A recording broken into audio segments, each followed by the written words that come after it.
आर्य, हमारे पुत्रों में संस्कार बिल्कुल वैसे आए हैं जैसे आप चाहते थे। रघुकुल के ये वंशज रघुकुल का पताका लहराने में सक्षम होंगे आर्य।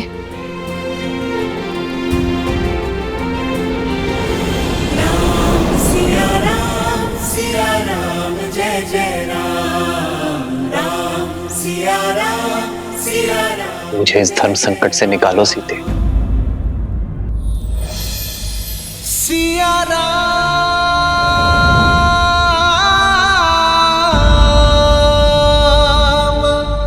प्रकृति सूर्य की प्रतीक्षा में वो एक किरण जो अपने प्रकाश से उन्हें जीवन देती है, सोए हुए मन में ऊर्जा भरती है। सीते, आप मेरे वही सूर्य हैं आर्य। जीवन यात्रा में मेरी जीवन साथी भले ही भिन्न है, किंतु अंतर्मन, उसकी प्रसन्नता, उसकी दुविधा, वो तो साझा ही।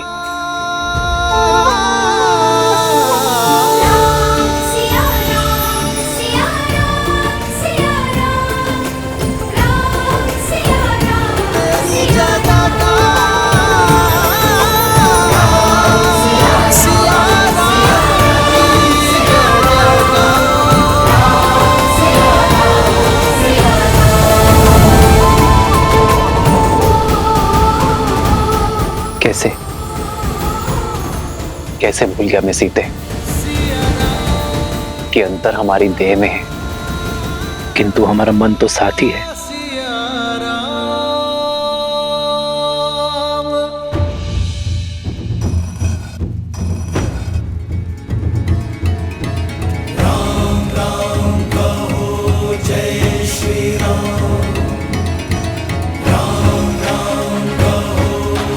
परंतु भैया, आपको कैसे पता कि भीतर ऐसी माया है? जब मार्ग में कोई रोकने वाला ना हो तो समझ जाना चाहिए कि कोई आपको वही लाना चाहता है। गुफा के प्रवेश द्वार पर न कोई सैनिक या फिर कोई सुरक्षा न देखकर मुझे कुछ अनिष्ट प्रतीत हुआ। जैसे हम मकरासुर के जाल में फंसे थे, वैसे ही यहाँ भी फंस सकते थे। ओमकरण के उपस्त्र और कुंदन भी असुरों ने ही रखे थे ताकि हम इस गुफा में आए। अद्भुत! राजकुमार जैसी सोच और कौशल भी वैसा ही। कहीं नहीं जा सकोगे।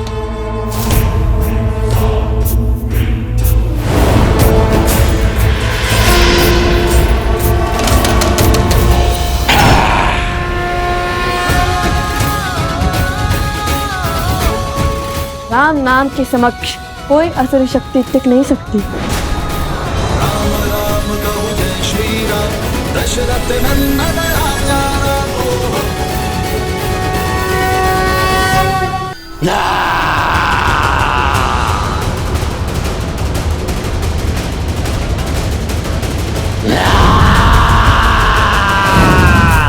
जय श्री राम।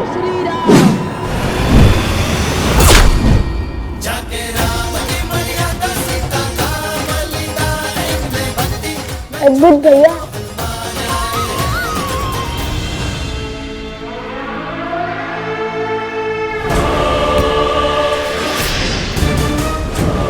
लव और कुश को मिथिला ले जाओ। सारी मिथिला के सामने कहना कि वन देवी ही सीता है। क्या हुआ? तुम्हें कुछ कहना है?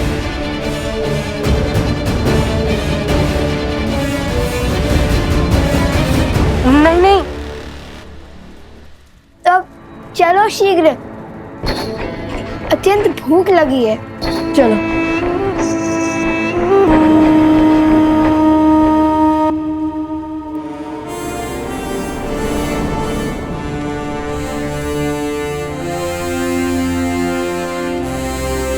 अश्वमेध यज्ञ की तैयारी आरंभ की जाए।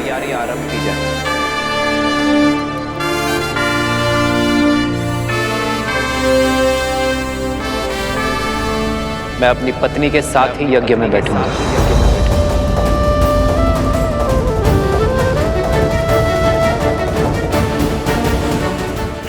भैया दूसरा विवाह करेंगे? प्रभु, एक बार पुनः लोगों के मन में श्री राम के निर्णय को लेके प्रश्न उठ रहे हैं। जिस प्रकार अग्नि में प्रकाश और अंधकार दोनों ही तत्व व्याप्त होते हैं, उसी प्रकार मनुष्य के आत्म तत्व में सत्व और तमस दोनों ही गुण विराजमान होते हैं। जहां एक और सत्व प्रकाश और संतोष का द्योतक होता है, वहीं दूसरी ओर तमस अंधकार और असंतोष का प्रतीक है। जिस प्रकार अग्नि स्वभाव से चंचल होती है और वायु के तनिक से संचार से फैल जाती है, उसी प्रकार मनुष्य का आत्म तत्व अर्थात उसका मन भी सदा चंचल रहता है और तृप्ति अतृप्ति, संतोष असंतोष के मध्य झूलता रहता है। किंतु समाज में स्थिरता लाने का कोई तो उपाय होगा ना महादेव? यह समाज तभी स्थिर होगा देवी, जब यह श्री राम की शरण को पूर्णतः स्वीकार कर लेगा, जब ये श्री राम के प्रत्येक निर्णय को अपना सत्य, अपना धर्म मानेगा। परंतु उसका समय अभी आया नहीं है। देखा नहीं आपने, जैसे ही नगर जनों ने यह समाचार सुना कि उनकी अयोध्या नगरी में अश्वमेध यज्ञ का आयोजन होने जा रहा है, जहां उनके राजा श्री राम अपनी पत्नी सहित यज्ञ में यजमान होंगे, तो क्षण भर में ही कितनी ही बातें होना प्रारंभ हो गई।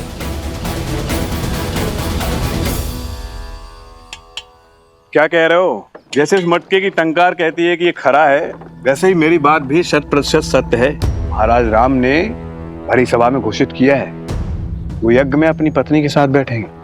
आप सही कह रहे हैं। लगता है राजकुमारों ने महाराज को दूसरी विवाह के लिए मना लिया है। वैसे उचित ही हुआ है। समाज में ना पत्नी के बिना घर पूरा होता है, ना महारानी के बिना राज्य। उचित ही कह रहे। ये लो बंधु। सुनिए, भोजन तैयार है, आइए भोजन कर लीजिए। अरे भाग्यवान, भोजन छोड़ो, पेट तो हमारा बातों से ही भर गया। तुम नहीं जानती, समस्त नागरिकों में चर्चा है महाराज श्री राम दूसरा विवाह करने जा रहे हैं। क्या? फिर से कहो। हाँ, अपने कानों से सुनकर आई हूँ। महाराज राम विवाह करने वाले हैं और सुना है विवाह मत्स्य देश की राजकुमारी से करने वाले हैं। मत्स्य देश की राजकुमारी? ये तो बड़ा अशुभ समाचार है। यदि विवाह हुआ तो महारानी सीता का अपमान होगा। वही तो। कैसा अपमान? सुना है महारानी सीता इतने वर्षों से मिथिला में रह रही हैं, और तो और अश्वमेध यज्ञ का निमंत्रण देने के लिए महाराज स्वयं मिथिला जा रहे हैं। मुझे तो लगता है महारानी का त्याग और वनवास दोनों मिथ्या है, मिथ्या। प्रजा को भ्रमित किया जा रहा है।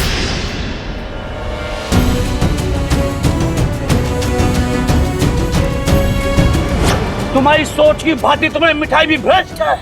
हमारे राजा राम को झूठा कह रहे हो?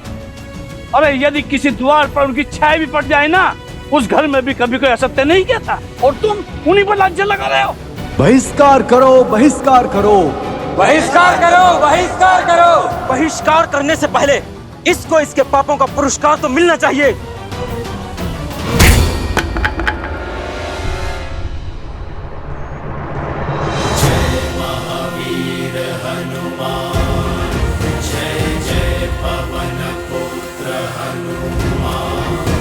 क्या बात है? पहले लोप अपवाद था और अब बात हिंसा तक आ गई। बस करो। वाद विवाद ठीक है, किंतु राम राज में हिंसा के लिए कोई स्थान नहीं है। फिर चाहे वो प्रभु श्री राम के समर्थक ही क्यों ना हो। प्रभु का पथ तो न्याय और धर्म का है। तो ये कारण है संकट मोचन हनुमान के मुख पर संकट के भाव का। प्रभु, मैं जानता हूं कि आपने मुझे वेश बदलकर प्रजा के बीच इसलिए भेजा ताकि समाज में हो रही हर एक बात बिना किसी आवरण के आप तक पहुंचे प्रभु। परंतु प्रभु, किंतु तुम ये काज पुनः नहीं करना चाहते।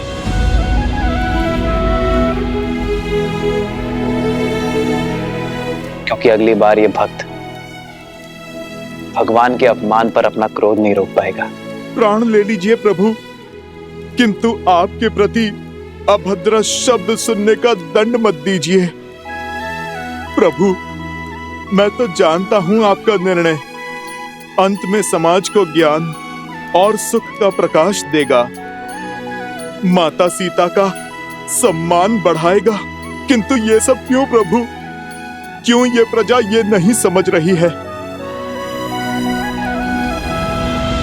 क्योंकि लोक अपवाद अभी कुछ समय के लिए ठहरा है हनुमान, पूरी भांति समाप्त नहीं हुआ है। संदेह था मुझे कि ये राक्षसी शक्तियां अश्वमेध यज्ञ के मेरे घोषणा के पश्चात पुनः प्रभावशाली होंगी। किसी अच्छे गुण को संजोने में, उसे बनाने में जीवन निकल जाता है हनुमान, किंतु उसे बिगाड़ने के लिए एक क्षण भी बहुत है।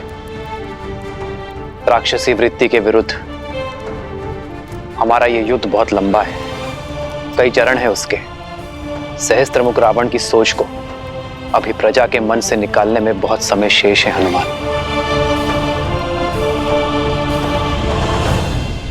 बहुत शुभ समाचार लाए हो भानासुर। अश्वमेध यज्ञ में राम का अपनी पत्नी के साथ बैठने की सूचना का उपयोग हम उसके विरुद्ध करेंगे। लोक अपवाद की जो अग्नि बुझ गई थी उसे फिर भड़काएंगे। तुम जो कर रहे हो करते रहो। जी महाराज। और मैं पूरी अयोध्या को यह विश्वास दिलाऊंगा कि उनके नर रूपी नारायण राजा राम केवल एक धूर्त राजनेता है। सीताराम। और सब तुम्हारी भांति पवित्र और निस्वार्थ तो नहीं होते ना हनुमान, जिन पर विकारों का प्रभाव ना हो। मानव मन अति चंचल होता है हनुमान। जिस प्रकार गर्भ में सोए अबोध शिशु की लात माता आनंद से सह लेती है, उसी प्रकार प्रजा की भूल होने पर एक राजा को क्रोधित होने का अधिकार नहीं है। यह अश्वमेध यज्ञ मेरी प्रसिद्धि के लिए नहीं, अयोध्या के कल्याण के लिए है। हमें राक्षस और राक्षसी सोच को अयोध्या से भगाना है।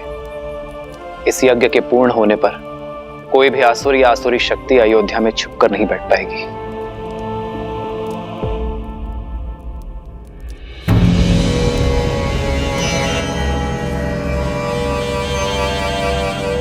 प्रणाम संत श्री। अरे बाबा आ गए। साधु बाबा की, साधु बाबा की।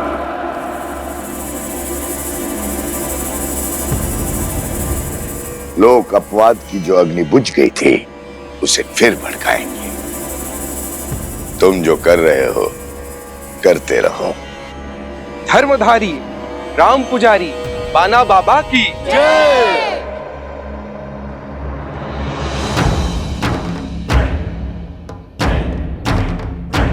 मैं अपने तपोबल से ये समझ चुका हूं, महाराज राम जिस मर्यादा जिस धर्म की बात करते हैं वही सत्य है। धर्म के मार्ग में अनेकों असत्य सुनाई देते हैं, दिखाई देते हैं। उससे बचने के लिए मैं आज से ये पट्टी बांधकर हर मार्ग से निकलूंगा। राम राज्य का हित श्री राम की बताई हुई बातों में है। हम सब श्री राम की पूजा करते हैं क्योंकि उन्होंने धर्म के लिए अपनी पत्नी तक का त्याग कर दिया। परंतु यदि महाराज उस त्यागी हुई सीता को पुनः अयोध्या ले आएंगे तो वो त्याग नहीं, छल होगा। अब अयोध्या में उस त्यागी हुई सीता के लिए कोई स्थान नहीं। अब कोई मर्यादा को भंग करने का दुस्साहस नहीं करेगा। बिल्कुल उचित कहा बाबा जी, ये तो हमारी भावनाओं के साथ छल होगा। रामधारी राम पुजारी बाबा की जय। रामधारी राम पुजारी बाबा की जय। रामधारी राम पुजारी बाबा की जय। आइए सब बाबा का आशीर्वाद लीजिए।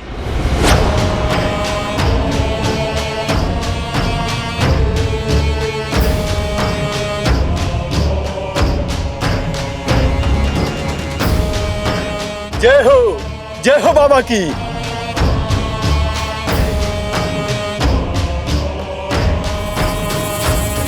जय हो बाबा जी की। जय हो बाबा जी की। बाबा की जय हो, बाबा की जय हो, जय हो बाबा की। अब आगे क्या करना है महाराज? अब संध्या को भेष बदलकर अयोध्या में किसी और को समझाएंगे कि केवल सीता ही अयोध्या की महारानी हो सकती है और कोई नहीं। और यदि यही सत्य निकला तो महाराज ने अपनी महारानी के साथ ही यज्ञ में बैठने की घोषणा की है। सत्य कहा, परंतु एक सत्य ये भी है कि त्यागी हुई स्त्री कभी महारानी नहीं बन सकती। और जब दो सत्य टकराएंगे तब होगा महासंग्राम। महासंग्राम करते देखा है मैंने आपको, कभी शारीरिक तो कभी मानसिक। इतना सब कुछ सहकर भी इतने शांत कैसे रह लेते हैं आप प्रभु? मेरे मन का हर ज्वार सीता के वचन का विश्वास शांत करता है हनुमान। सीता और मेरी संतान के लौटने का प्रण मुझे प्राण देता है।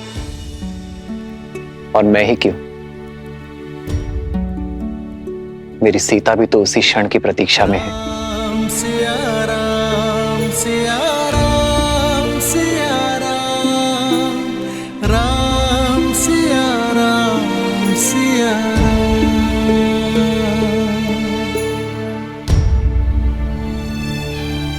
चिंता ना करें वन देवी, लव कुश आते ही होंगे। जानती हूँ, किंतु दिन ढलने के साथ साथ मन व्याकुल हो रहा है। लव कुश आ गए। लव कुश आ गए। लव कुश आ गए। लव कुश आ गए। लव कुश आ गए।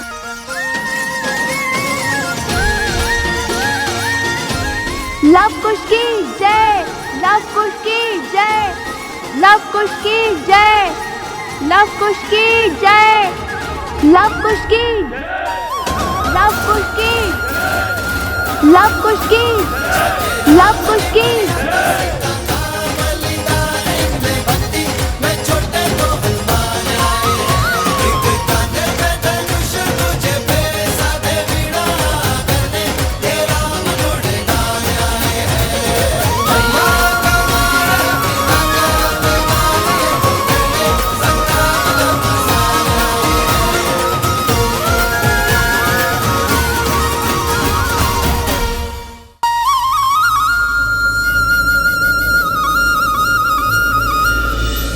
श्री राम की अर्धांगिनी सीता है वो, सीता।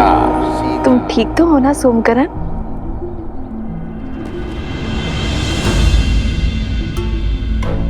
ये क्या कर रहे हो सोमकरण? उठो। ऐसे प्रणाम केवल गुरुजनों को किया जाता है। मैं वो आपको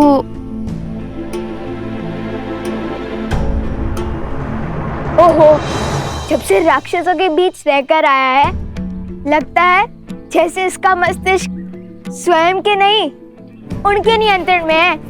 देखिए कैसे विचित्र व्यवहार कर रहा है, कुछ बोल ही नहीं रहा। इतना ही नहीं माता, वन में फल तोड़ने से लेकर हमें खिलाने तक सब इसी ने किया। हमें तनिक भी कष्ट नहीं होने दिया।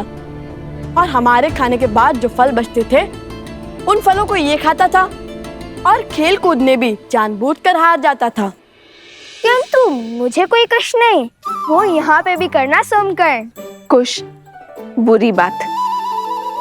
मित्रों में समानता होनी चाहिए। तुम दोनों ने उसके प्राण बचाए, कदाचित इसलिए इसका मन अनुग्रह से भर गया है। उचित कहा देवी। किसी महान राज्यों के महान राजकुमारों के भांति आपके पुत्रों ने मेरी रक्षा की ना, इसीलिए मैं आपको सम्मान देने आया हूँ। राजकुमार लव, राजकुमार कुश। ओहो, बस करो ये सम्मान करना, अन्यथा अगली बार सहायता नहीं करेंगे तुम्हारी। वैसे छवि और साहस तो राजकुमारों सा ही है, हमारे लवकुश का। महाराज जनक ने भी तो यही कहा था ना कि इन दोनों को देखकर उन्हें अयोध्या के राजकुमारों का स्मरण हो आया था।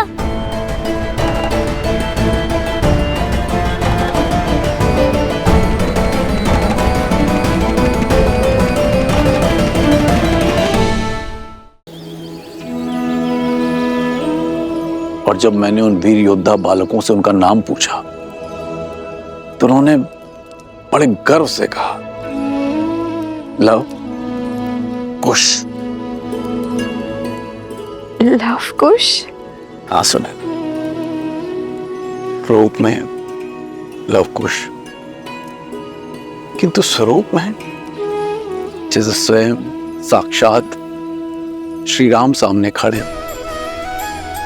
दो तन एक मन। घास के तिनके से एक भाग कठोर और तीखा, तो दूसरा भाग सरल और कोमल।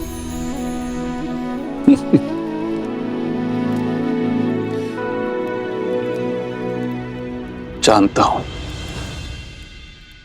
इस कथा को सुनकर तुम अत्यंत व्याकुल हो रही है, किंतु बताना भी आवश्यक है, क्योंकि उन वीर बालकों को देखकर मुझे अयोध्या के राजकुमारों का स्मरण आया। और मुख, क्या उनके मुख पर आपको सीता के मुख की आभा नहीं दिखी? और उसके माथे की रेखाएं भी नहीं दिखी आपको? मैं उनकी माता से मिला, किंतु सीता नहीं थी। और छवि, क्या आपको उनमें सीता की छवि भी नहीं दिखाई दी? 40 वर्षों से मैंने अपनी पुत्री सीता का मुख भी नहीं देखा। अब तो उसकी स्मृति भी विस्मृत होने लगी है। आप विश्राम कीजिए, आप अस्वस्थ क्या कर रही हैं आप ले चलिए मुझे, मैं क्षण भर में अपनी सीता को पहचान लूंगी। आप ले चलिए मुझे, ले चलिए। तो क्या सीता का पिता इतना अभागा है कि उसकी पुत्री सीता सामने होती है और वो पहचान भी नहीं पाता? मैं वन देवी से मिला हूं। आप कहीं नहीं जाएंगे, आप विश्राम कीजिए, आप अस्वस्थ हैं। अस्वस्थ हूँ? जब से मेरी पुत्री चली गई है, मैं क्षण भर में उसे पहचान लेती। आप उन ऋषि कुमारों को खोजने के लिए 8 दिशाओं में अपने सैनिकों को भेज दीजिए। मैं उन्हें देखते ही उनके अस्तित्व का पता कर लूंगी। आप कुछ कीजिए ना।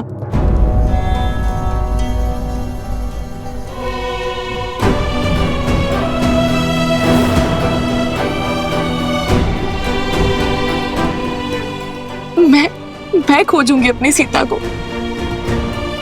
हमें कहीं जाने की आवश्यकता नहीं पड़ेगी। मैं उन दोनों धनुर्धरों को यहाँ मिथिला लाने का प्रबंध करता हूं।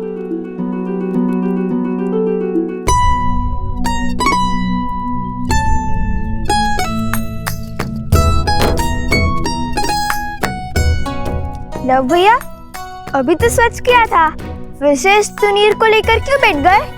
क्योंकि हमें इस तुनीर को ससम्मान मिथिला के महाराज जनक को लौटाना है। आओ, तुम भी हाथ बटाओ। जब लौटाने जाएंगे तब साफ भी कर लेंगे ना। ऐसे 3 में 3 बार इसे रगड़ते रहे तो घिसकर पतला तार हो जाएगा ये तुनीर। कदाचित लौटाने के लिए कुछ बचे ही ना। अच्छा, तो महाबुद्धिमान कुमार कुश, ये बताओ कि क्या तुम स्नान करने से घिस गए? घिस सकता था, किंतु मैं स्नान करते समय स्वयं को अधिक रगड़ता नहीं। रक्षा कुमार, रक्षा कुमार, कहाँ है? बताओ, अभी मार दूंगा। वो रक्षक कुमार बोल रहे, राक्षस कुमार नहीं। ओहो, ध्यान से सुनो, अगली बार यदि तुमने मुझे राजकुमार या फिर रक्षक कुमार या फिर कुछ भी ऐसा कहा तो मैं गुरुदेव को कहूंगा कि तुम्हें बुद्धि के लिए कोई औषधि दे। क्षमा रक्षक, भूल हो गई। मैं तो एक समाचार देने आया था। अभी अभी कुछ मिथिला के ऋषि आश्रम में आए थे। उन्होंने बताया कि मिथिला में धनुर्विद्या की बहुत बड़ी प्रतियोगिता होने वाली है। मैंने गुरुदेव से कहा कि तुम दोनों जैसे धनुर्धर तो 20 गांव में भी नहीं मिलेंगे। फिर गुरुदेव ने बताया कि तुम दोनों अवश्य उस प्रतियोगिता में भाग लेने जाओगे।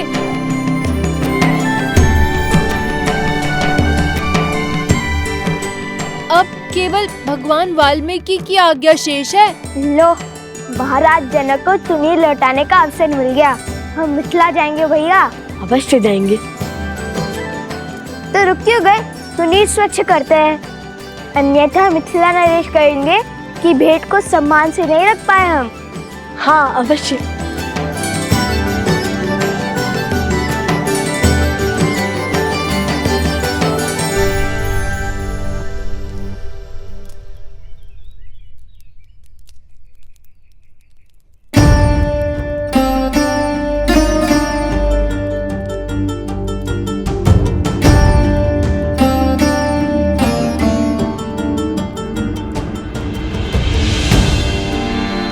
प्रणाम ऋषिवर। कल्याण हो। शब्दों में नमन, किंतु मुख मुद्रा में मनन। वन देवी, सबसे पहले तो मेरा धन्यवाद स्वीकार कीजिए। आपके पुत्रों ने मेरे भाई सोमकर्ण को बचाकर हम पर बड़ा उपकार किया है। अपने मित्र की सहायता करना उनका कर्तव्य था, और फिर लवकुश अपने गुरु भाई को अकेले संकट में कैसे छोड़ सकते थे। अवत्सरा, तुम ऋग्वेद के ज्ञाता हो। शिष्यों को मंदिर में ले जाकर पाठ आरंभ करो, मैं आता हूँ। जो आज्ञा ऋषिवर। चलो। बताइए वन देवी, क्या समस्या है? ऋषिवर, भगवान वाल्मीकि ने मेरे पुत्र को मिथिला जाने का आदेश दिया है। जानता हूँ। तो ऋषिवर, आप ये नहीं जानते कि मेरी माता उन्हें देखते ही पहचान लेगी। जितना मैं उनको जानती हूँ उससे अधिक वो मुझे पहचानती है। वो मेरे पुत्रों में मेरी छवि अवश्य देख लेंगी। भेद खुलने का भय स्वाभाविक है वन देवी, किंतु आपको जो उचित लगे आप वो कीजिए। शेष सब नीति का निर्णय। जब बीज के अंकुरित होने का समय आता है तो उसे भूमि से बाहर आने से कोई रोक नहीं सकता। ठीक उसी बीज की भांति होते हैं वो गुण जो लवकुश के रक्त में है। शौर्य, विद्या, कुलीनता और धर्म, जो न मिटाने से मिटते हैं और न छुपाने से छुपते हैं। लवकुश को मिथिला जाने दें।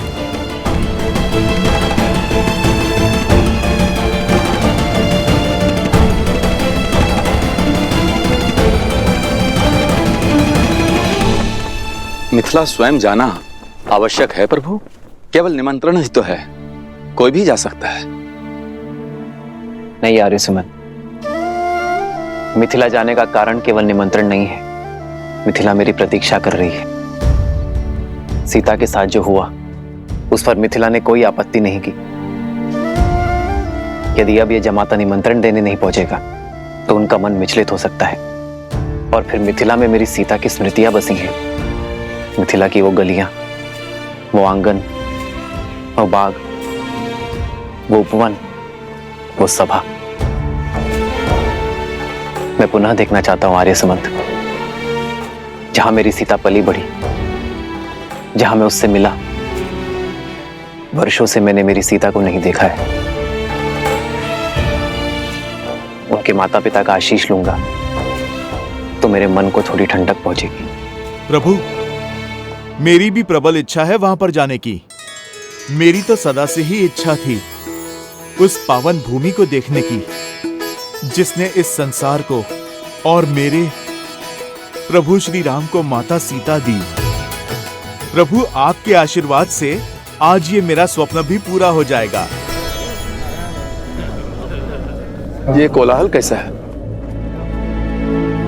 प्रभु, मैं देखता हूं।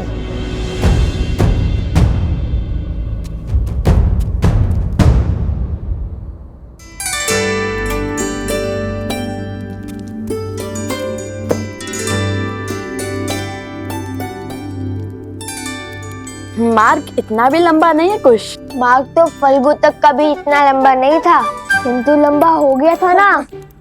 कोई सोमकर्ण पुनर्लुप्त हो गया तो जैसे अपने मकरासुर के युद्ध में जो सीखा उसका उपयोग रक्त केतु के जाल से बचने के लिए किया, वैसे मैंने भी सीखा है ढेर सारे भोजन साथ लेकर चलना। हे कुमार कुश, इस बार कहीं नहीं जाएगा सोमकर्ण, क्योंकि इस बार हमारे मार्ग में हमारे साथ उसके भाई और हमारे उपगुरु अवस्था भी साथ जा रहे हैं। और भला बड़े भाई के होते हुए छोटे भाई को कुछ हो सकता है क्या? तो ये भोजन छोड़ दूं भैया? अरे नहीं नहीं नहीं, ये तो शस्त्रों से भी अधिक महत्वपूर्ण है, क्योंकि यदि तुम्हारा पेट भरा रहेगा तो भूख भुलाने के लिए तुम्हारी उटपटांग बातें और विचित्र कुतर्कों के बाण नहीं सहने पड़ेंगे हमें। पिछली बार तो गाँव उठाने की बात कर रहे थे, इस बार पूरा संसार ना उठा लेना तुम। भैया, मुझे तो अब भी विश्वास नहीं हो रहा है कि हम देवी सीता की नगरी जा रहे हैं। वो उपवन, वहाँ के शिव मंदिर, वो दरबार जहाँ पे श्री राम ने धनुष बाण किया, सब साक्षात देखने को मिलेंगे, है ना भैया? अद्भुत। अवश्य।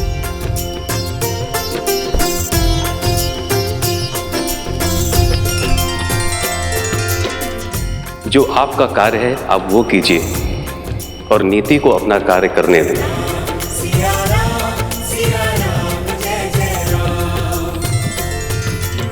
प्रणाम ब्राह्मण देव, कहिए क्या समस्या है? प्रभु, ये लोग। महाराज की जय हो।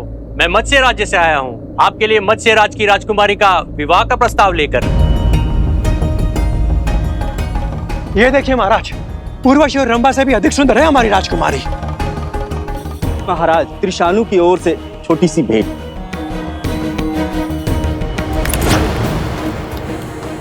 हमारे महाराज तो धन के साथ आपको अपने राज्य का चौथा भाग भी देने के लिए सज्ज है श्री राम।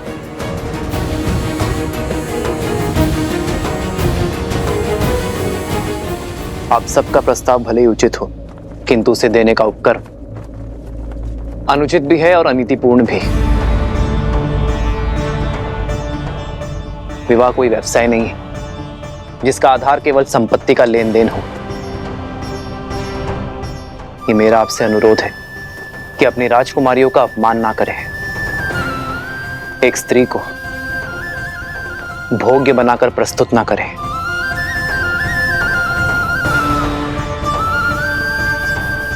अपना वर चुनने का अधिकार केवल स्त्री का होता है। अपनी राजकुमारियों का स्वयंवर आयोजित कीजिए। यदि मेरी विवाह की इच्छा होगी तो मैं स्वयंवर में भाग लेने अवश्य आऊंगा। धन्य है आप श्री राम, आपके शब्दों ने हमें हमारी भूल का आभास करवाया। आपके आदेश का पालन अवश्य होगा। धन्यवाद। आप सब बड़ी दूर से आए हैं, कुछ दिनों के लिए अयोध्या में विश्राम आदि करके ही लौटिएगा। आज्ञा दे।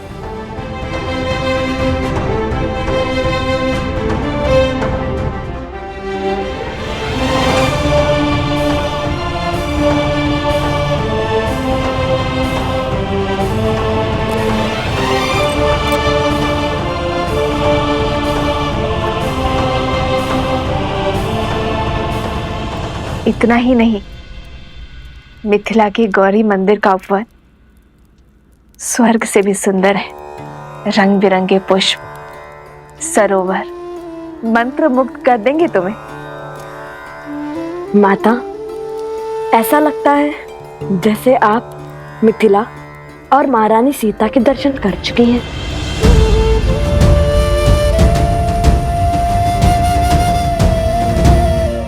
हाँ हाँ, बालपन में गई थी मिथिला, कुमारी सीता को भी देखा था। जानते हो, ज्ञान की नगरी कहलाती है मिथिला। जब हम तुनील लौटाने महाराज जनक से मिलेंगे तब हम उन्हें बताएंगे कि हमारी माता महारानी सीता की सखी थे।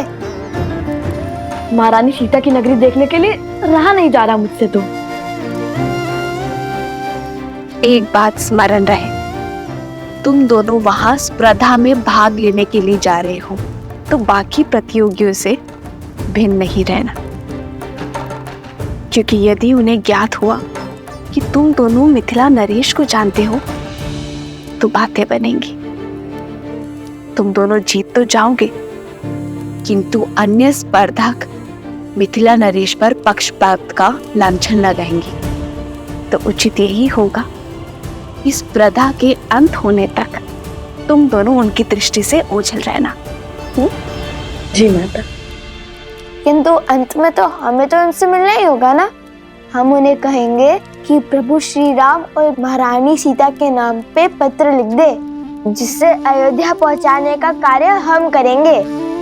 और इसी बहाने प्रभु श्री राम और महारानी सीता दोनों के दर्शन पालेंगे। अवश्य। किंतु महारानी सीता को माता सीता कहोगे तो उन्हें अधिक सुख मिलेगा। माता सीता? माता सीता?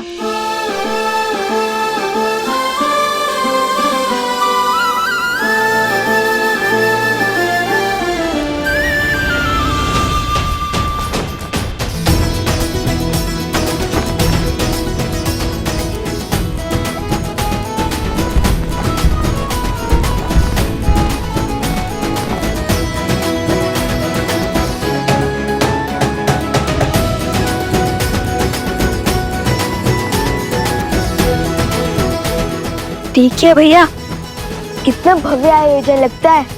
कहाँ से लोग इस प्रतियोगिता में भाग लेने आ रहे हैं। माता ने जैसे बताया था बिल्कुल वैसा ही है मिथिला का प्रवेश द्वार।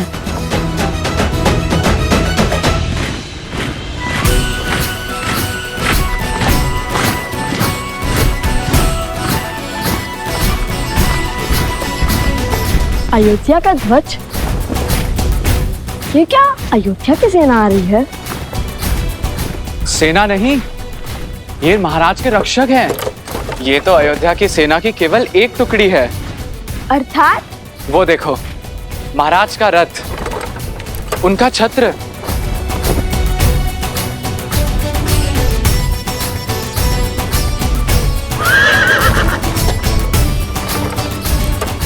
अद्भुत, ये तो श्री राम का रथ है। लगता है श्री राम के दर्शन यहीं हो जाएंगे। आनंद आ जाएगा। हम उन्हें बताएंगे कि हम उनके सबसे बड़े भक्त हैं। कहाँ है रथ?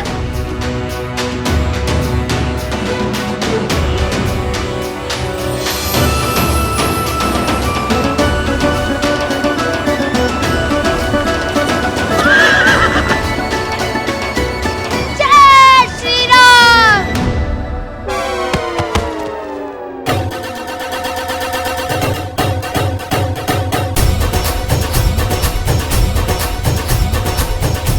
शीघ्र चलिए भैया, लगता है श्री राम के दर्शन हो ही जाएंगे।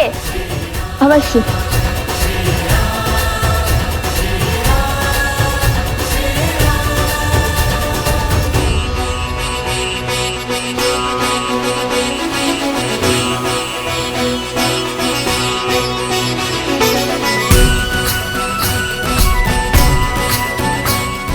राजगुरु सतानंद जी, ये मैं क्या सुन रहा हूं? क्या ये सत्य है कि श्री राम जी स्वयं मिथिला पधार रहे हैं? 100% महाराज, ये रक्षक टुकड़ी अयोध्या नरेश महाराज श्री राम की है, जो सदैव महाराज की यात्रा के साथ ही होती है। और मुझे ऐसा प्रतीत हो रहा है कि ये आपको अश्वमेध यज्ञ हेतु आमंत्रित करने आ रहे हैं।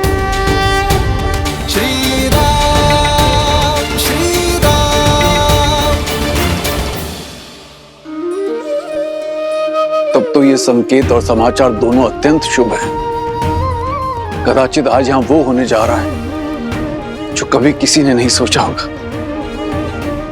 भ्राता कुशाध्वज, अयोध्या नरेश के विशेष स्वागत का प्रबंध किया जाए और कोई ये ना भूले कि वो हमारे जमाता भी हैं। क्षमा महाराज,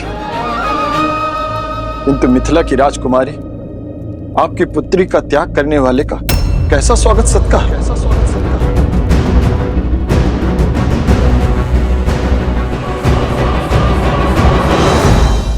ये आप क्या कह रहे हैं भ्राता कुशाध्वज?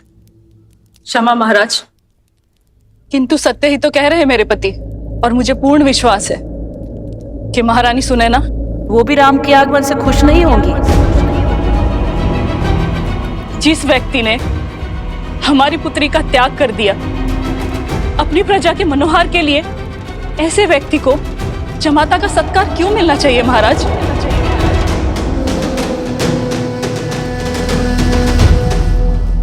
उचित कह रही हैं देवी चंद्रभागा। महाराज अयोध्यापति को किसी विशेष स्वागत का अधिकार नहीं है।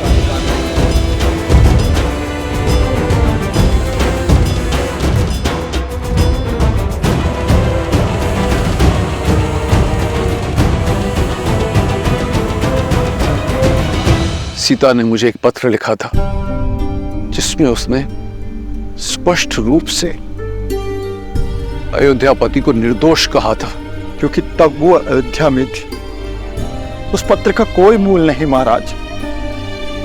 मूल है तो हमारे दुख का, जो सीता के विरह के कारण हमें मिला है।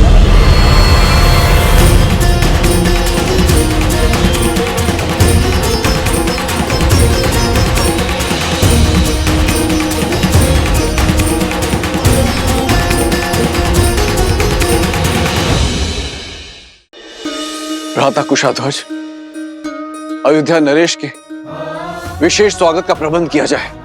क्षमा महाराज, आपकी पुत्री का त्याग करने वाले का कैसा स्वागत सत्कार, कैसा स्वागत सत्कार। सीता ने मुझे एक पत्र लिखा था जिसमें उसने स्पष्ट रूप से अयोध्यापति को निर्दोष कहा था, क्योंकि तब वो अयोध्या में थी। उस पत्र का कोई मूल नहीं महाराज। मूल है तो हमारे दुख का, जो सीता के विरह के कारण हमें मिला है। और आप सबको क्या लगता है कि उस विरह की चोट स्वयं राम ने नहीं सही होगी? कदाचित आप सब नहीं जानते, किंतु मैं अपने जमाता को, उनके धर्म को, उनके त्याग को भली भांति जानता हूं। राजा महाराजाओं की अनेक पत्नियां रखने की प्रथा है कौशल राज में, किंतु इतने वर्ष बीत जाने के पश्चात भी क्यों उन्होंने दूसरा विवाह नहीं किया? क्यों अयोध्या की महारानी का सिंहासन अभी तक रिक्त है? कभी आपने सोचा? क्योंकि राम कोई साधारण व्यक्ति नहीं है। आज नहीं तो कल उनके इस निर्णय का कारण भी हम सब जान जाएंगे, किंतु इस समय सर्वप्रथम हमें उनके स्वागत की तैयारियां करनी चाहिए।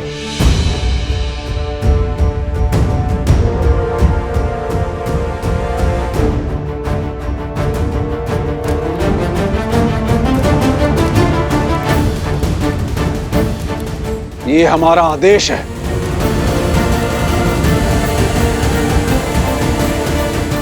जो आज्ञा।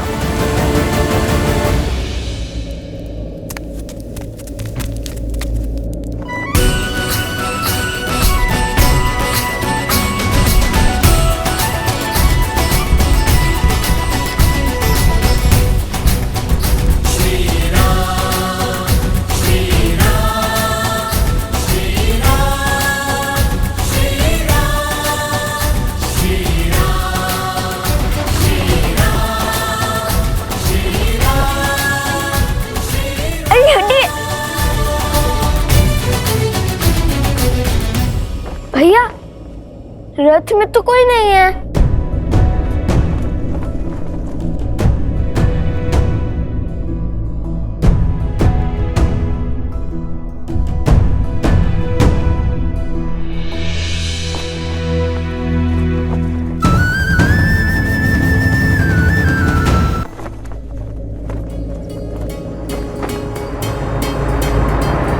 मिथिला नरेश की जय हो। मैं जानता हूं महाराज, आप श्री राम की बाट जो रहे थे, किंतु प्रभु की इच्छा कुछ और थी। वो शीघ्र ही यहाँ उपस्थित होंगे, किंतु अन्य मार्ग से। अरे वो देखो, महाराज जनक श्री राम अवश्य ही उनके साथ होंगे।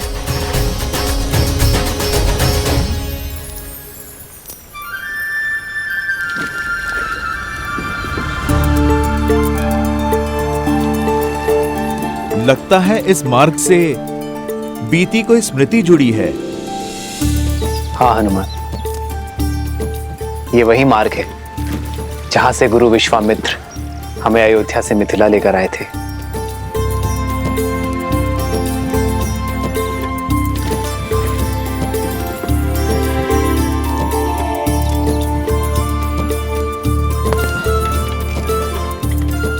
हनुमान, ये मिथिला का पिछला भाग है। सदा धीर रहने वाले प्रभु तनिक अधीर लगते हैं। हो भी क्यों ना, कहीं जाकर किसी को धन्यवाद जो कहना है। यदि प्रवेश द्वार से आते तो नियम और स्वागत के बंधन विलंब कर देते हैं। मैं मिथिला में सर्वप्रथम किसी और के दर्शन का अभिलाषी। ऐसा कौन सा स्थान है जहां जाने के लिए आप इतने आतुर हैं?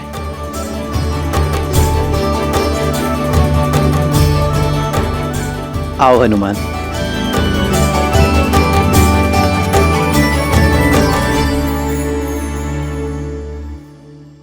ये रहा महाराज जनक का प्रवास। तुम्हें कैसे पता कि ये राजमहल है? किसी राजा के महल सा लगता तो नहीं। क्योंकि महाराज जनक महाराज से पहले एक ज्ञानी और एक पंडित है, और ज्ञान के पुजारी सामान्य जीवन जीते हैं। और हमारी माता ने भी महल का यही वर्णन दिया था। लव और कुश को मिथिला ले जाओ। सारी मिथिला के सामने कहना कि वन देवी ही सीता है।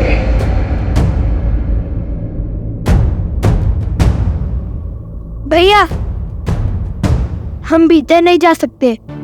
माता ने कहा था स्पर्धा से पहले महाराज से नहीं मिलना। अरे हाँ, स्पर्धा के बाद विजेता की भांति भेंट करेंगे हम महाराज जनक से।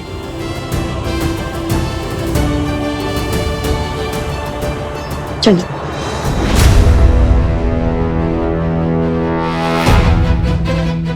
कौन हो तुम और हमें देखकर मुड़े क्यों? और ये महाराजा जनक का तुनीर तुम्हारे पास क्या कर रहा है? महाराज जनक ने हमें स्वयं दिया था जब हम राक्षसों से युद्ध कर रहे थे, और इसे ही तो लौटाने हम मिथिला आए हैं। मूर्ख समझते हो? अवश्य ही ये तुनीर तुमने चुराया है। चलो महाराज के पास ले चलते हैं इन्हें। सावधान, वेशभूषा से कभी भी किसी का आकलन नहीं करते हैं। रावण ने भी श्री राम को एक वनवासी समझ के यही भूल की थी।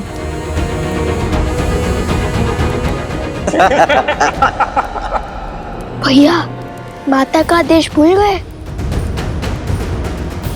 अब तुम्हें ज्ञात होगा कि माटी में स्नान किसे कहते हैं।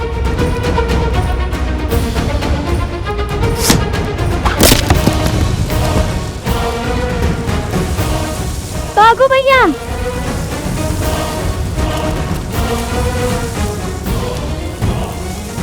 पकड़ो उन्हें।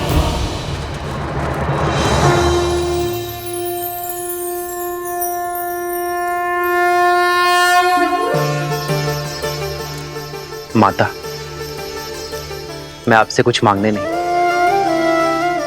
आपको धन्यवाद देने आया हूं। आपके इसी दिव्य मंदिर में, आप ही के छत्र छाया में मैं अपनी सीता से पहली बार मिला था। सीता को मेरे जीवन में लाने के लिए,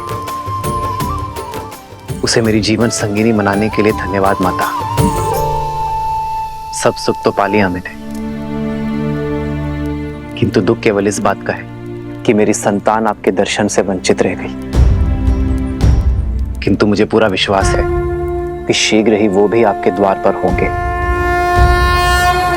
तो ये है वो स्थान जहां आने के लिए प्रभु इतने व्याकुल थे। हनुमान, आओ निमंत्रण देने चलते हैं।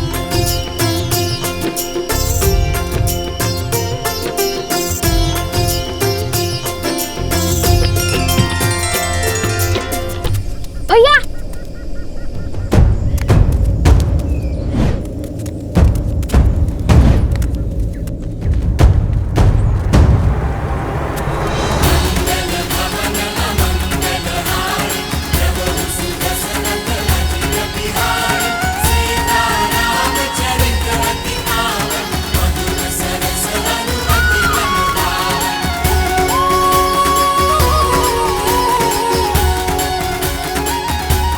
ये बालक कौन है हनुमान? होंगे मिथिला के बालक प्रभु, पर आप देखिए कितने तेज हैं। माता सीता की भूमि में जो है,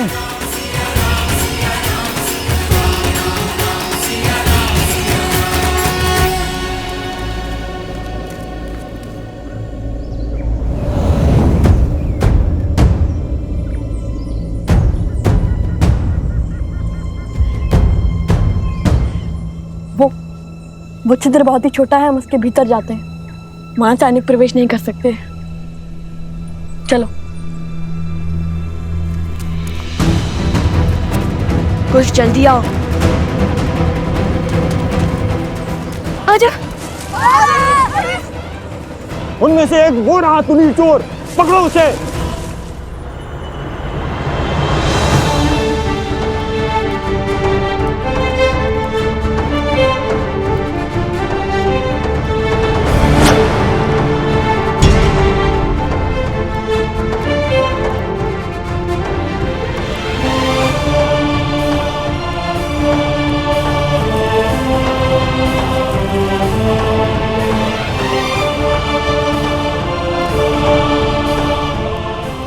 रहने दीजिए महाराज।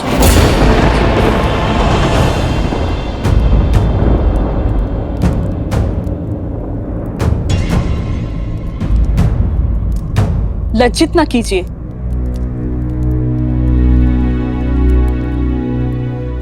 मेरी धर्म पत्नी की चाची श्री हैं हम, मेरी माता समान, और अपनी माता का सम्मान करना पुत्र का कर्तव्य होता है। वो कर्तव्य, वो धर्म मिथिला के जब माता पुत्री सीता के पति का था।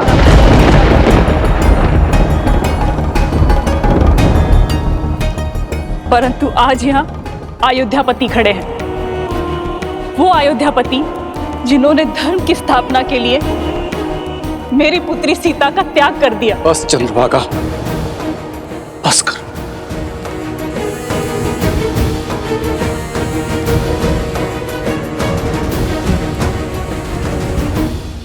माता को मन की व्यथा कहने दीजिए महाराज। हृदय की पीड़ा को ना बताया तो वो घाव बन जाती है। कितने महान है ना आप, फिर से यहाँ महानता जताने का अवसर खोया नहीं आपने। हर दिशा में आपका गुणगान गूंजता है।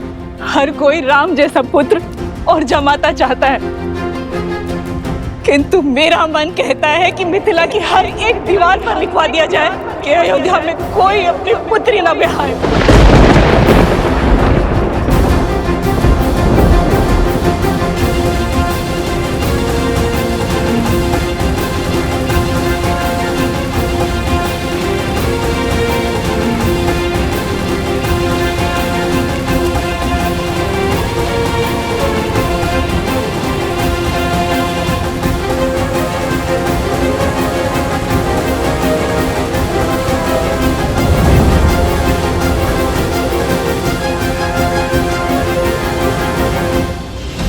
क्या माता सुनैना भी इसीलिए नहीं आई स्वागत करने? वो भी मुझसे क्रोधित होंगी ना? वो अस्वस्थ हैं, चल फिर भी नहीं सकती। हाँ, हूं मैं आपसे क्रोधित श्री राम।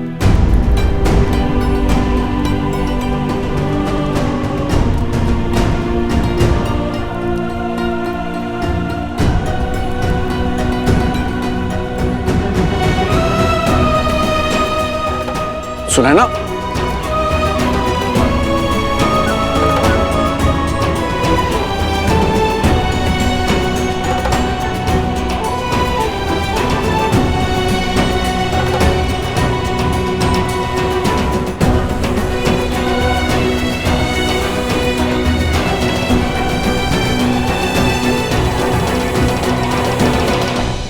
कन्या के विवाह के पश्चात केवल कन्या ही वर के घर की नहीं हो जाती, जमाता भी कन्या के माता पिता के पुत्र बन जाते हैं।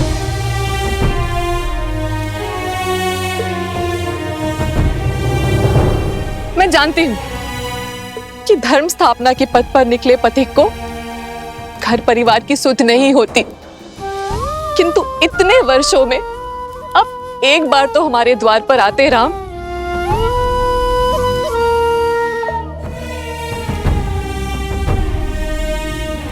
कैसे आता माँ? कहां से लाता इतना साहस? अपना मुख दिखाने की शक्ति कहां से लाता मैं माँ? किंतु आपकी स्थिति का तनिक भी भान होता ना मुझे, तो मैं शीघ्र अति शीघ्र यहां आ जाता। और कोई बहाना है आपके पास?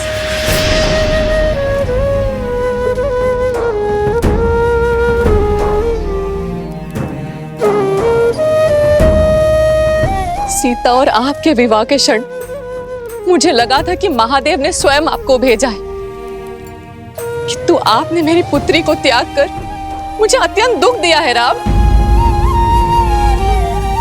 और ये कतई महादेव की इच्छा नहीं हो सकती। बस करो सुनैना, बस करो। आपके पास अब भी कोई उत्तर नहीं है ना?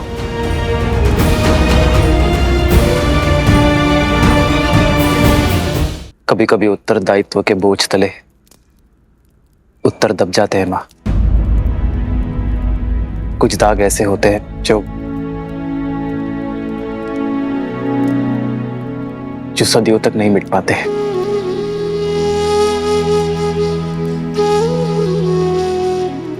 मैं यहां कुछ बोलने नहीं, केवल सुनने आया हूं माँ।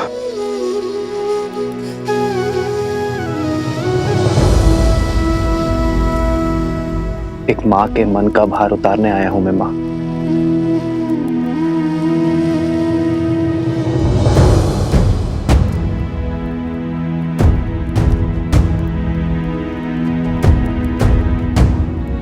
ग्लानि और पीड़ा आपके नेत्रों में है राम।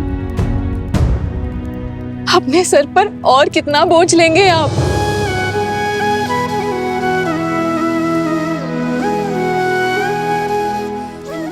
धन्य है आप जो स्वयं के पक्ष में आपको किसी प्रमाण की आवश्यकता नहीं है।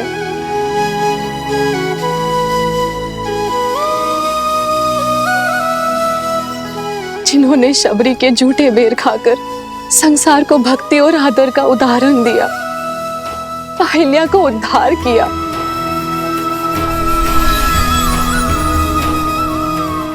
ताड़का को मोक्ष दिया,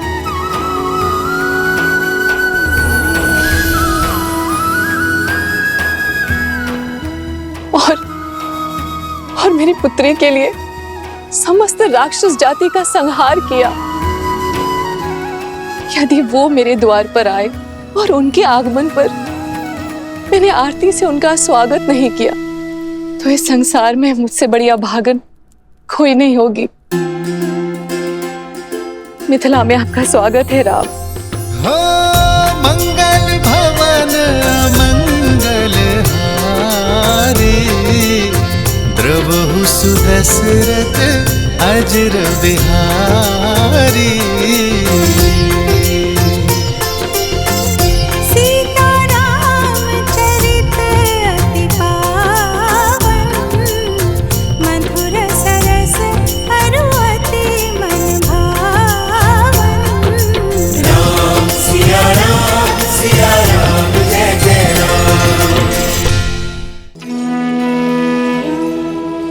तो वही स्थान है जहाँ देवी सीता नहीं माता सीता और प्रभु श्री राम मिले थे। वो भी पहली बार।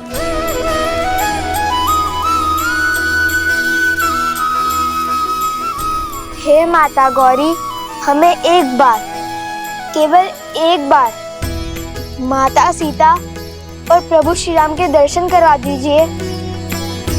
ये हमारी विनती है।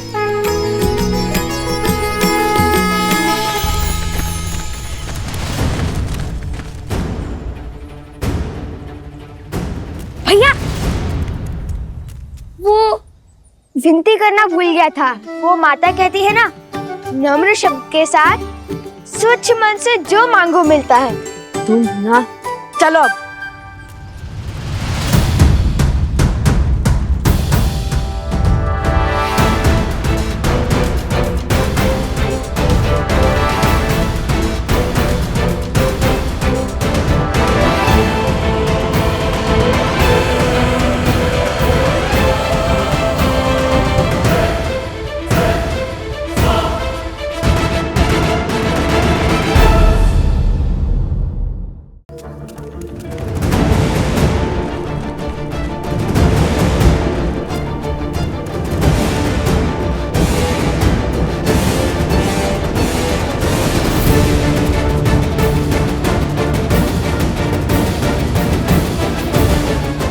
सावधान, बाईं ओर। अरे प्रभु श्री राम,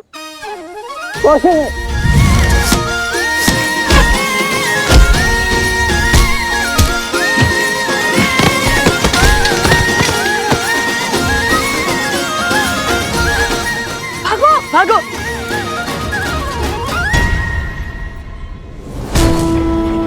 बल और बुद्धि दोनों के धनी है। पर बेचारे कितने दुखी होंगे जब अपने आराध्य श्री राम का सत्य जानेंगे। सिया राम की कहानी दर्द से भरी प्रेम कहानी।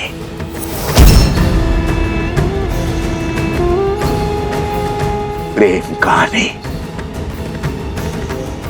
त्राहिमाम, त्राहिमाम। धन्य हो गया मैं महाराज जनक, जहां साक्षात भूमिजा माता अवृत थीं। उनकी धूल इस माथे पर लगाने का सौभाग्य मिला। तर गया महाराज ये हनुमान।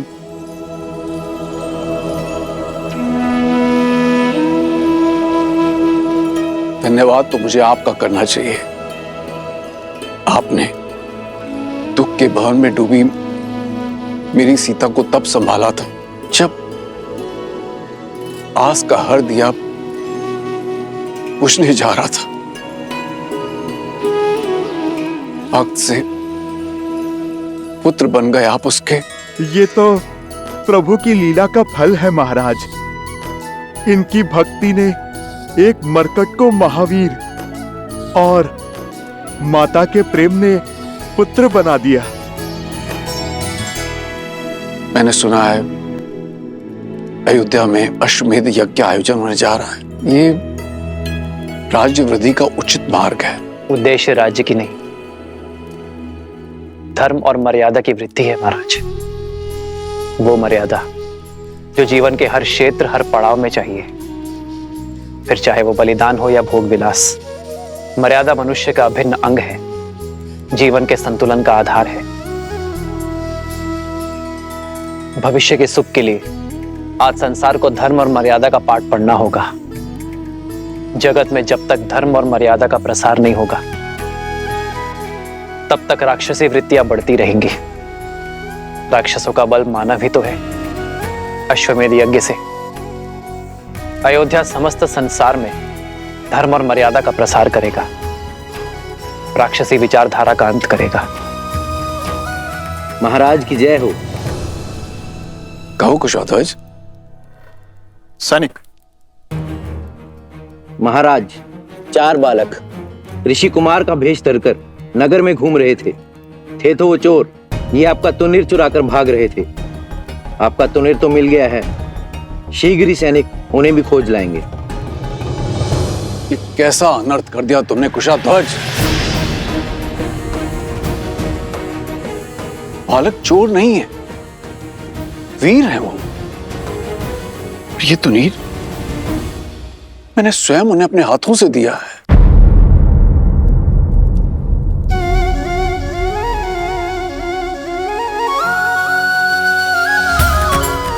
उन्हीं वीर बालकों की तो मैं यहां पर प्रतीक्षा कर रहा हूं, और आपने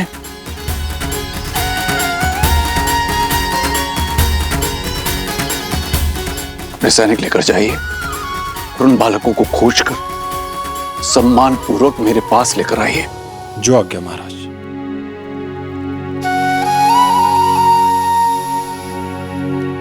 महाराज, आपने अपना दिव्य तुणीर उन बालकों को दे दिया। अवश्य ही अद्भुत होंगे वे।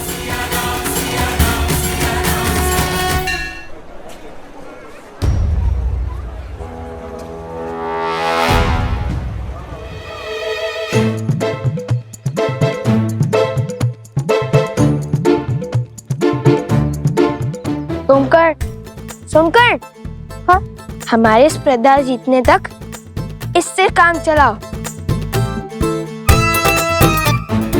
उसके बाद मिठाई क्या, प्रजा अपने विजेताओं को 56 भोग खिलाएगी। कुश, मुझे सैनिक, शांत रहो। वे हमारे बारे में ही बात कर रहे होंगे। खोजो उन बच्चों को और ले चलो महाराज के पास।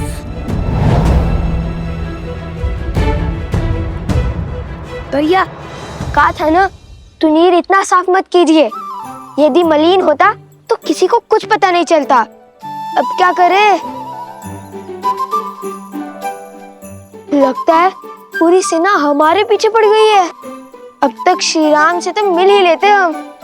अब ना स्पर्धा में भाग लिए बिना लौट सकते हैं, ना माता सीता श्री राम नाम के परिचय पत्र लिखवाए बिना।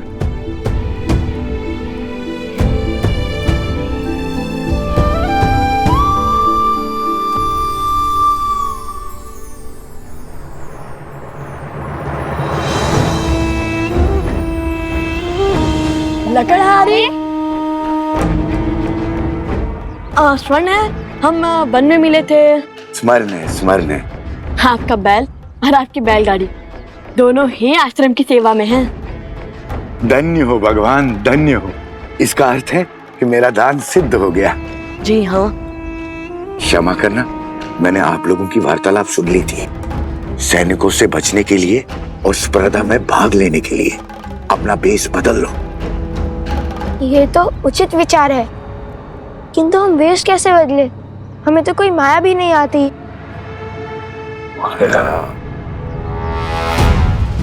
अरे देखो, वो रहे, पकड़ो उन्हें। भागो।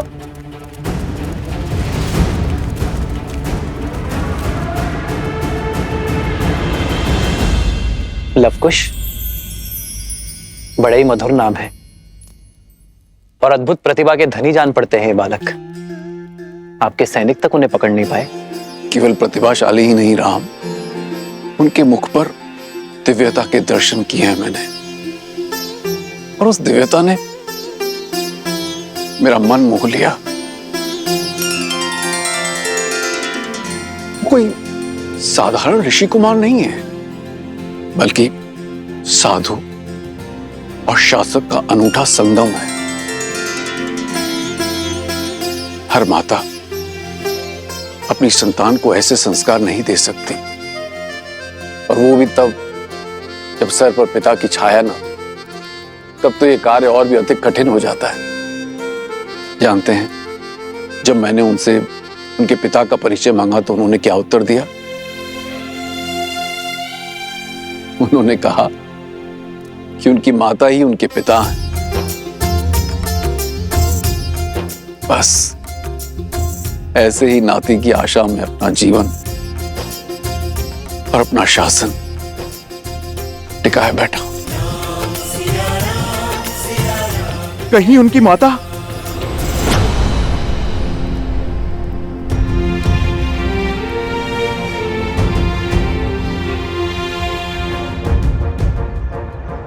इतनी बड़ी स्पर्धा, इतने आगंतुकों का स्वागत, और ऊपर से ऋषि कुमार। नगर के कोने कोने में फैल जाओ, शीघ्र उन्हें पकड़ के महाराज के समक्ष प्रस्तुत करना है, समझे? वो देखो, वो रहे, पकड़ो इन्हें।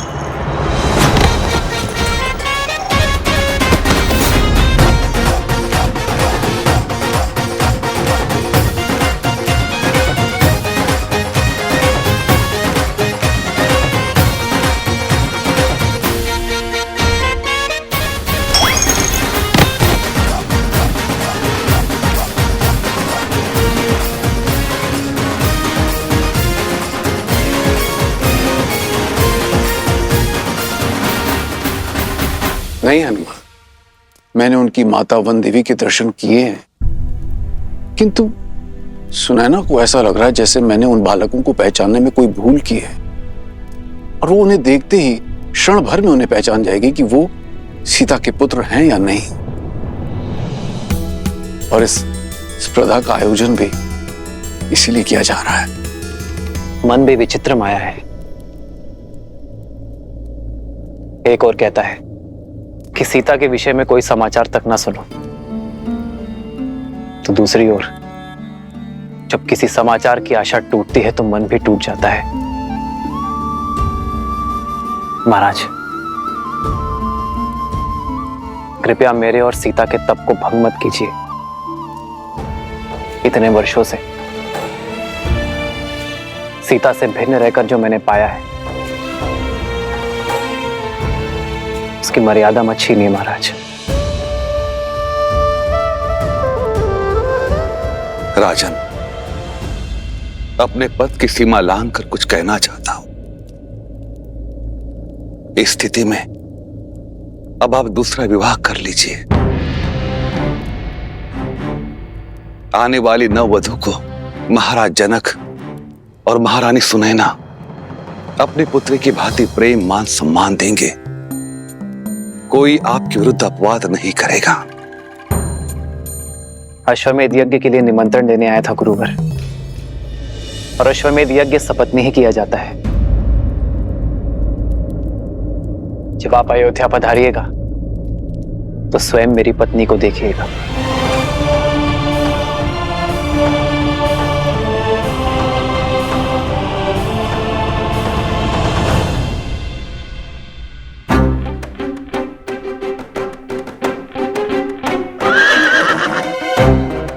कोश, हमें स्पर्धा में जाना है और तुम अश्व से बातें कर रहे हो। नहीं नहीं, अनुमति ले रहा हूँ। कैसे अनुमति? इस पर सवार होकर सीधे स्पर्धा में जाने की। कौन है? कौन है वहां?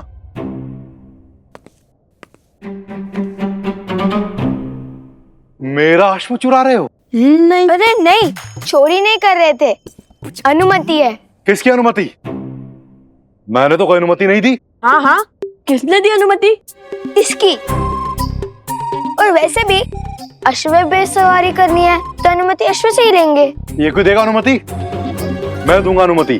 तो दीजिए अनुमति। अच्छा, अश्व का चारा है अनुमति कि मांगी और दे दी? कोई चारा ही तो नहीं बचा, इसीलिए।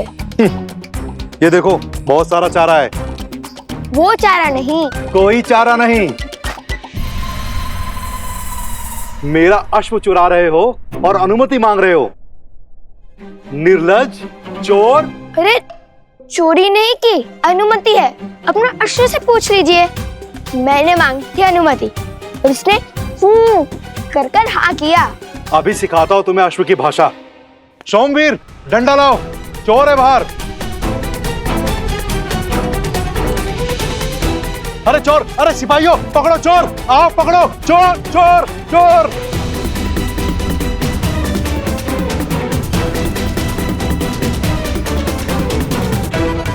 चोर, चोर, चोर, चोर, चोर, चोर।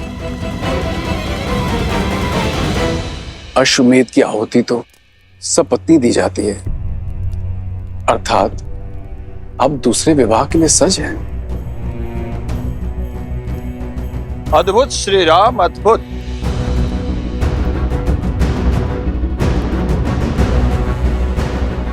सपत्नी यज्ञ में बैठने के लिए, अपने कर्मों से संसार को तारने के लिए आपने दूसरे विवाह का निर्णय ले लिया।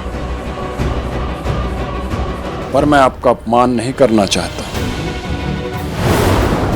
मैं बस ये सूचित करने आया हूं कि स्पर्धा की तैयारी संपूर्ण हो चुकी है। कल से स्पर्धा प्रारंभ कर सकते हैं।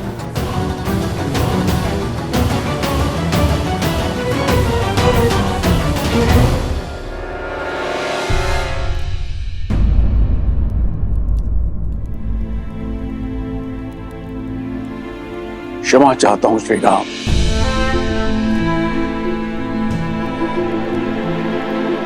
आप तो जानते ही हैं, छोटे भाई अपनी भावनाओं को नहीं संभाल पाते। आशा करता हूं कि आप इस अपमान को अपने मन से नहीं लगाएंगे। नहीं महाराज, मुझे उनके नेत्रों में, उनके शब्दों में अपमान नहीं, अपनी भतीजी की पीड़ा का दुख दिखा। उनका भाव समझता हूं मैं महाराज। मैं तो भाव विभोर हूं। ये देखकर कि सीता से कितना प्रेम करते हैं वो, उन्होंने मेरा अपमान नहीं किया है महाराज, केवल अपनी मन की पीड़ा को व्यक्त किया है। धन्य हैं आप श्री राम, धन्य है। वर्षों बाद मिथिला पधारे हैं। हमें आतिथ्य का अवसर दीजिए। आपसे एक विनती है, धनुर्धरों की जो प्रतिस्पर्धा होने जा रही है उसे देखकर ही प्रस्थान करें। श्री राम जैसे धनुर्धर सामने देखकर तो उससे प्रतियोगियों का मनोबल बढ़ेगा। अवश्य महाराज, उन वीर बालकों को मैं देखना चाहूंगा जिन्हें आपने अपना दिव्य तुनीर दे दिया।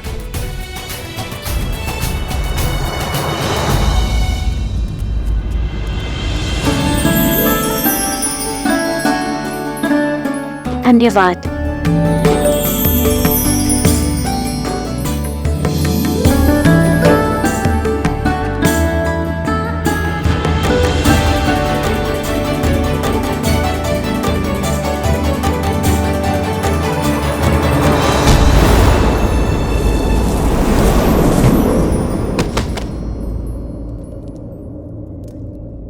ये क्या? वरमाला के लिए फूल लिए थे, सारे बिखेर दिए।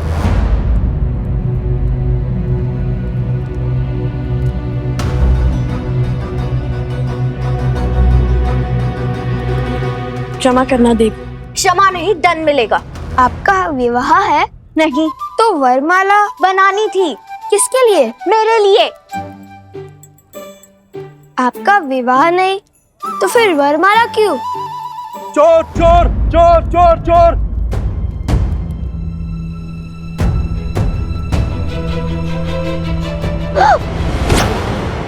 तुम चोर हो?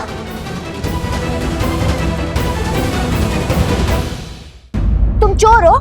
आपको हम चोर लगते हैं? जो जैसे दिखता है वैसा होता नहीं है। जैसे आप वधू नहीं हो और वरमाला आपकी है, वैसे। देखिए, हमें जाने दीजिए।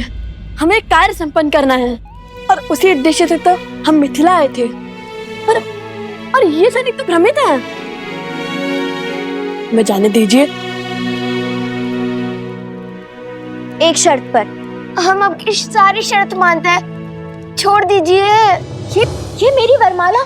देखिए, ये मेरा वचन है, संध्या तक आपके लिए वरमाला लाऊंगा और वर भी। छोड़ दीजिए। सुनो, कृपा कीजिए देवी। हम श्री राम के भक्त हैं, प्राण जाए पर वचन न जाए। अरे वो रहे चोर! अरे सिपाहियों पकड़ो! सैनिकों पकड़ो, भागे जा रहा है। बड़ी विचित्र बालक है, पर राम भक्त। तो ये चिंता है आपको, कहीं लवकुश का सामर्थ्य उन्हें उद्दंडी और अविचारी ना बना दे। हाँ ऋषिवर, जब व्यक्ति शक्तिशाली हो जाता है तो अनुचित पग पड़ने की संभावना होती ही है, और लवकुश के सर पर राज्य के साथ साथ धर्म का भार भी आने को है।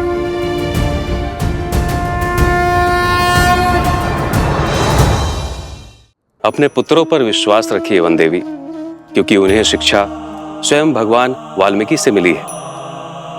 रही बात उद्दंडता की, तो ये आयु का दोष है जो धीरे धीरे गंभीरता में बदल जाएगी। गृहस्थ जीवन की गंभीरता धारण करने से पहले ये आवश्यक है कि मनुष्य थोड़ा विनोद और उद्दंडता का परिचय प्राप्त कर ले। विनोद का ये परिचय और अभ्यास ही कठिन से कठिन परिस्थिति में मन को स्वस्थ रखता है। और मुझे पूर्ण विश्वास है कि अयोध्या का भार संभालने का समय आने तक आपके पुत्र योग्य होंगे।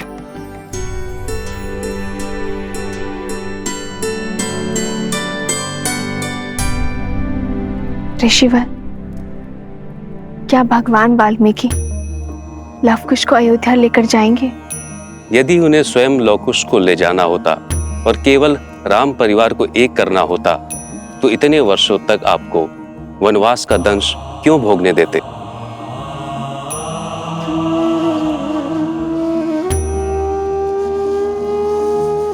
अर्थात यहाँ प्रश्न केवल श्री राम के साथ भेंट का नहीं है, बल्कि समस्त अयोध्या के हृदय परिवर्तन का है।